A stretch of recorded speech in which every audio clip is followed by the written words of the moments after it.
John Rambo is often remembered as an unstoppable killing machine, but the truth is far more tragic.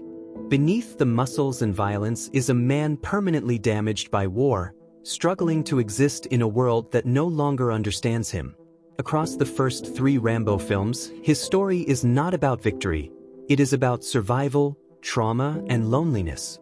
In First Blood, Rambo returns to America not as a hero, but as a ghost. He is a Vietnam veteran with no home, no family, and no place in society. When he enters a small town, he is immediately judged for his appearance and treated as a threat rather than a human being. The local sheriff's harassment becomes the breaking point, triggering Rambo's untreated PTSD. The arrest scene is not about defiance, it is about trauma. The flashbacks, the panic, the loss of control. This is a man reliving torture and captivity. Rambo doesn't want to fight, he wants to escape. The forest becomes his refuge because it is the only place that makes sense to him anymore. By the end of the film, his emotional breakdown reveals the truth. Rambo is not angry at society, he is devastated by it.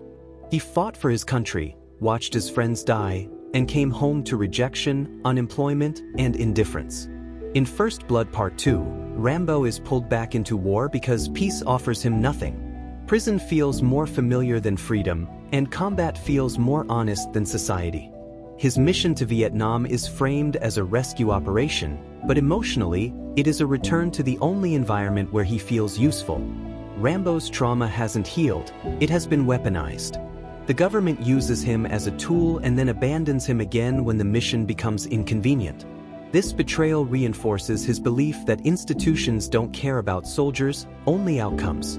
His violence in this film is not mindless. It is the rage of a man who was sent to fight, forgotten, and then blamed for surviving. By Rambo 3, John Rambo is completely isolated from society.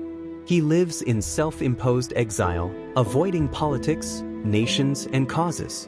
This withdrawal is a common trauma response, emotional numbness as a form of protection. He doesn't fight for ideology anymore, he fights for personal bonds.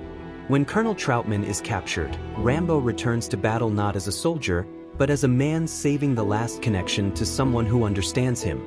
The war is no longer the enemy, loneliness is. Rambo's violence becomes deeply personal, driven by loyalty rather than orders. Across these 3 films, John Rambo represents the psychological cost of war and society's failure to reintegrate its soldiers. His mental health is never treated, only tested. His loneliness is never healed, only exploited. And his violence is not the cause of his suffering, it is the symptom. Rambo is not a hero because he fights. He is tragic because fighting is the only way he knows how to exist. In the end, John Rambo is not a symbol of war's glory, but of its aftermath, a man who survived the battlefield only to be destroyed by the peace that followed.